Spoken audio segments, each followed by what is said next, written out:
c'est directement de l'aréna. C'est la partie du hockey. Il reste maintenant 2 minutes 47 à jouer dans la troisième. Et les arénas de Waro sont égaux 3-3 avec les Afghanistan de Sainte-Hélène. Et à date, on peut dire que tout le monde est dans le game. As-tu résumé, Maurice? Bon, rapidement, Roger, la période de réchauffement, ça, on n'en parle pas. Ça s'est bien passé. C'était correct. Picard, qui attend la venue ce soir de son 50e but, était déjà partout sur la patinoire. Ensuite, il y a eu tout un Haut-Canada par un Michel Casgrain dans toute sa forme. Le trémolo y était ce soir. C'est incroyable, incroyable. Ensuite, il y a eu un but de l'adversaire. Alors, rapidement, c'est devenu 1-0. La foule s'est mise à avoir de l'ambiance. Il y a eu quelques autres buts et on est rendu là. C'est ça. Et pour ce qui est de deviner le nombre de la foule, mon cher Roger, eh bien, j'arrêterai mon choix sur 56. 56. Oh, eh bien, moi, Maurice, je vais attendre que les 5 à 7 reviennent du restaurant pour me risquer pareillement. Et attention, et là, c'est la mise au jeu. Et aussitôt, la rondelle s'en va de là. Elle semble-t-il, va être Dubé, tiré par ce joueur. Dubé qui est intelligent, il a l'air de bonne humeur. Et il a raison quand sa femme et lui son père, 2 enfants, tu sais. 2 enfants? Ah oui. Oh, et aussitôt, la rondelle s'en va de l'autre bord. Elle semble-t-il, vers la jotte, qui ressemble à 2 gouttes d'eau à la main de son père. Et puis, pendant ce temps-là, les défenses patinent par en arrière. Le numéro 12 plaque l'autre. Et Gendron déjoue n'importe qui. Il a l'air pressé. Oh, peut-être parce que ça va tout seul dans le gardien, Maurice. Un gars de 6 pieds 3, 250 livres, qui donne pas sa place dans un restaurant. Et il y a un but. Roger, non, Maurice, n'importe qui. Au même moment par Gendron. Gendron, un gars qui est toujours là frappé, mais qui n'a pas personne. Hein, Maurice? Ah, Roger, le but a également été marqué à environ 60 pieds de Picard, qui est toujours assis au banc des joueurs. Picard a été formidable sur le jeu. Il n'a pas quitté Gendron des yeux tout le long du but. Alors, c'est maintenant qui est habitué à ses mains de contact. Et voilà. Ce sera pas une cinéqueux quand il embarquera dans la Oh, patinoire. non, non. Et puis là, attention, la mise au jeu de part au milieu. Oh, la mise au jeu est super. Et c'est Morin qui s'en empare. Et Morin qui est accompagné ce soir par sa fiancée Nikki, qui a fini 27e au concours 1115 livres, corrige-moi si je me trompe. 27e. Et puis là, ben, c'est du bon ici, on le voit, un joueur expérimental. Hein? Il tente de l'amener par lui-même, mais la rondelle se retrouve n'importe où sur la glace, Maurice. Et puis, ben, ici, on est de base marquée. Elle est recommencée. Alors, et puis là, le jeu là est viril, là, et Maurice, on commence à jouer du code. Et puis, oh mon Dieu, c'est la jotte qui regarde quelque chose, le nez croisé dans la baie window. Il est coincé par en arrière par la moelle à glace que représente Duprat. Et puis, là, on envoie le bœuf à Mayotte dans la mêlée. Oh, regardez-le. Il saute sur la glace, il jette ses gants par terre, quel plus vieux, Maurice. Il donne son compte à la bête et il saute sur Duprat. Maurice, un commentaire. Bon, Picard préfère rester assis au banc des joueurs. Sans doute au cas où le bas de corps se rendrait jusque-là. On sait qu'il est un habitué pour s'abattre assis. Personnellement, Roger, d'aussi loin je me souvienne, j'ai toujours été contre la violence au hockey, tant à l'intérieur qu'à l'extérieur de la glace. Je pense qu'il y a moyen d'assister à un bon spectacle sans être violent.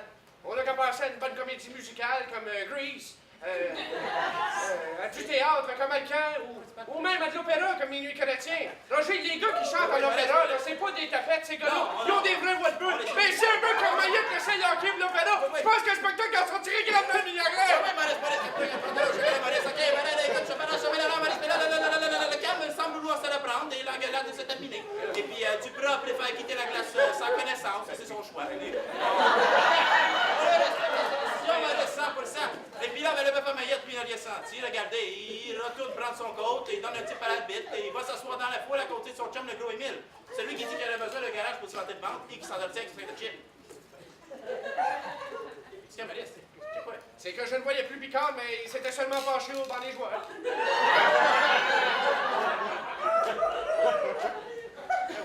Ben oui, Maurice.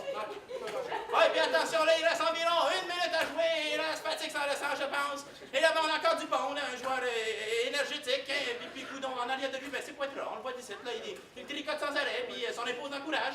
Et puis, d'ailleurs, Maurice, la moyenne des joueurs est de 27 ans cette année. 27 ans? Ben oui, oui. Je pensais que c'était plus vieux que ça. C'était plus jeune. Ben oui. Moi, je l'ai bébé qui a 27 ans. Oh oui, la rondelle qui s'écroule sous un joueur. Et c'est le coup de sifflet de l'arbitre, mon beau-frère René. Un gars toujours aussi son talent et qui fait ça gratuitement. Hein, Maurice? Eh bien là, Roger, Picard s'est mis à saigner du nez sur le banc des joueurs. Sans doute pour anticiper un coup de coude au visage. Mais il n'a pas quitté la rondelle des yeux. Oh. Quand il embarquera dans la glace, il ne cherchera pas longtemps. oui. Fais ça, Roger, c'est C'est ça, Maurice. Ben oui, Maurice, excuse-moi, Maurice. Mais là, attention, 25 secondes au beau chronomètre. Et puis là, les arénas mènent au pointage. Ben, d'après moi, c'est écrit là, 4-3. Et puis, oh, là, c'est difficile à comprendre, Maurice, mais les arénas qui mènent décident de retirer leur gardien. Bon, les arénas ont fait ça au cours de leurs 22 dernières défaites. C'est sûrement une stratégie qui leur a apporté du fruit, parce que ce soir, ils mènent 4-3. Ah ben oui. Ah ben c'est ça, Maurice. Et puis là, attention, la rondelle est dans la zone et le bas sensiblement d'où elle était partie. Et puis là, c'est chaud. Voyons encore. C'est comment ça s'appelle? Tivière, c'est ça, Tivière. J'y est seul devant lui. Et Martin suit pas loin derrière avec un ennemi du bec. Il se dispute la rondelle. Et du bec soit une grippe, je pense. Et attention, Martin se déjoue la patinoire. Et oh, Picard saute enfin sur le jeu. Oh, jeu super du ennemi Picard. Et attention, ici on a Martin qui s'avance avec son équipement. Il s'est pété au grand complet. Il lance. Et c'est l'Afghanistan, Maurice. Ah, maudit. Comptez au même moment où, malheureusement, Picard a tourné au banc avec un trouble à son patin. Bon, ben, Picard n'a rien à se reprocher sur le jeu. Oh non. N'importe qui aurait pu être à sa place. Ouais. Il est retourné au banc le mieux que pu, mais le malheur était déjà scoré. Exactement. Donc, ses épaules n'ont pas de pression. Ouais, il est assis, mais il pourrait rester debout.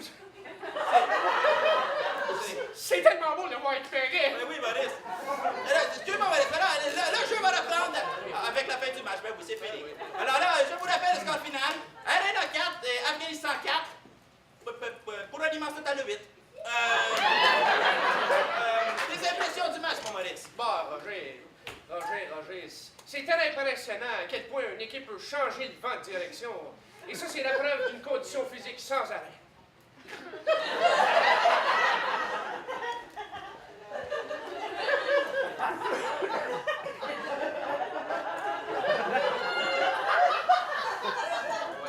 Voilà qu'on chante ta prescription, Maurice. Bon, ok, alors, je vous rappelle le score final qui est écrit là. Et laissez-moi vous dire à la semaine prochaine et dormez prudemment, tout le monde. Hey! Merci, bonsoir.